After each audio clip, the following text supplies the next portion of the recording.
So I recently dumped about half of my net worth into Bitcoin with a little bit of Ether sprinkled in there. Now, I thought I would explain why I'm doing that, but by the way, this is not investment advice. If you lose all your money, I'm sorry I can't do anything for you. Now, if you're expecting some kind of super rational reason as to why I'm investing so much of my net worth into Bitcoin, you're going to be pretty disappointed because honestly, most of this is just gut feeling. And to me, it feels like we're in the beginnings of another 2017 like crypto bubble. I was there during the last bubble. I watched the price of Ether go from $50 to $100, at which point I started buying, and then ultimately the price peaked at $1,400. And I had about 60% of my net worth in Ether at one point. So I did pretty well, but ultimately my mistake was buying too late and selling too early. I'm already a little bit late, but I definitely don't plan on selling too early this time around. Bitcoin, the price has already skyrocketed, right? So what's to say that we're not already at the peak, right?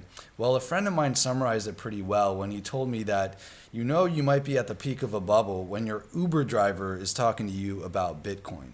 So when I see Kylie Jenner go on TV talking about Bitcoin, then I might suspect that we might be at least at a short-term bubble, but we're not even close to at that point yet. Okay, now for the rational reasons, which are really just rationalizations of the emotional feeling that I just talked about. But at the end of the day, the price of Bitcoin, the value of it, is largely based on emotion. That's what markets are based on because it really doesn't have any intrinsic value. Its value is based on other people's perception of it. So, okay, now for the rational reasons. So the US dollar is going to decline, or at least that's what I think. Morgan Stanley just predicted that the US dollar will decline 10% over the next year. Central banks have been printing so much money, something like 24% of all US dollars that have ever been made were printed this year alone. Especially with the mainstream acceptance of modern monetary theory, you're just going to see governments running more and more deficits, printing more and more money, which is just means that the value of fiat currency is going to decline relative to hard assets. Bitcoin has a fixed supply by design, only a maximum of 21 million coins. That in itself is bullish Bitcoin. Now, the second reason is that it's never been easier to buy Bitcoin. Now you can just buy Bitcoin on Robinhood, or you can buy it in your 401k with the GBTC ETF. I don't recommend buying this, by the way, because you don't actually own the Bitcoin and it has a 2% management fee. But this just makes it so much easier to buy Bitcoin. In the past, you had to open a crypto account with some shady crypto exchange, but now you can just buy the ticker GBTC in your 401k. So a lot more people are going to be investing in Bitcoin. I also forgot to mention Square's Cash App. So a lot easier to buy Bitcoin. Number three, my third reason is that this time you're going to see a lot more institutional investors investing in crypto.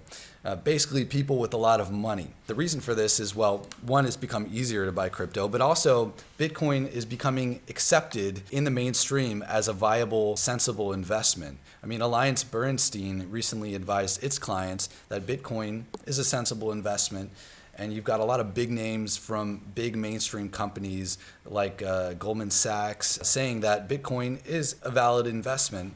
And then, of course, you have the big names like Paul Tudor Jones. All in all, you're going to see a lot more people investing in Bitcoin, especially in a world where there's so much increased supply of money and so many relatively less investment opportunities in place to put that money. I mean, we're at historically low interest rates. So investing in bonds is probably not a good idea. A lot of government debt has negative yields, like in Europe. The stock market is already pretty high. Everything is already so expensive, and so there aren't that many places to put the money. Meanwhile, Bitcoin has risen at 160% over the last year.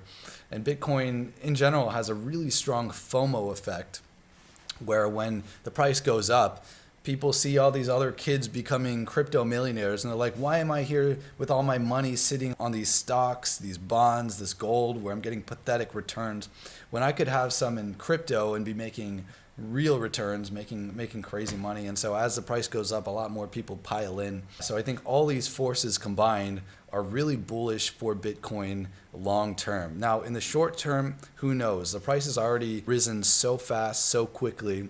So I could definitely see a pullback going down to $15,000. But regardless, even if that happens, I think ultimately the price is going to go up. Once it passes the $20,000 barrier, I think really the sky's the limit. When you look at the market cap of Bitcoin, it's about 3.5% that of gold. So if we were to even just get 10% of the market cap of gold, then that would mean the price would about triple. So there is a lot of potential upside. There is a lot of short-term downside, but in the long term, we're in the beginnings of another massive bubble, and I can't think of a place that makes more sense for me to put my money. Unless you have like millions of dollars already and you're just trying to preserve your capital and have something stable, I really think that putting your money in Bitcoin and Ether and crypto is a sensible investment. Now, you don't have to put half of your portfolio into it, especially if you need that money. Don't do that, and you're not willing to accept the loss, especially in the short term. You got to have the discipline to hold in the long term. Otherwise, I think it's a good idea. That's why I did it. But let me know what you think. Do you think Bitcoin's makes sense as an investment? Let me know. By the way, in terms of how to buy Bitcoin, I will say buy the actual asset. I mean, you could buy it in Robinhood or you can buy GBTC, but really you're not actually owning Bitcoin and you're paying management fees and you're just trusting that the brokerage is going to honor and actually track the price. Really what you should do is, well, you can buy it through an exchange. Now, I started off using Coinbase Pro, but I kind of got screwed over by them, so I switched to Kraken. I'll talk more about it in another video. Kraken has, even though its UI, its interface is complete garbage, it has lower fees, and they haven't screwed me over yet. So I would go with Kraken, but Coinbase Pro is another alternative. Just be aware that if you deposit money there, it'll let you trade immediately, but it locked down my account after about like a day or two. And so I couldn't trade on Thanksgiving. Well, conveniently, the price had just tanked when I wanted to buy more. Luckily, that issue was resolved on Friday, and so I can fully trade now, but that just left a really bad taste in my mouth. So I would stay away from Coinbase Pro. I'm not using it anymore, although it's a little bit too late in that I already bought some Bitcoin on there. But Kraken so far has been fine for me. It seems like their customer support is a lot better. And then there's also Gemini, which I just haven't really used, so I can't really comment on it. And there are others as well, but that's what I recommend in terms of buying it. But yeah, let me know what you think. I'm sure there are people in here who are way smarter than me about this stuff because I really I haven't done that much research. I more just rely on other people smarter than me, spend a lot more time researching this stuff. That's how I got into crypto the last bubble, and it really feels like we're in the beginnings of another one. So best of luck. Let me know what you think in the comments. See you in the next video. Peace. 지디카라스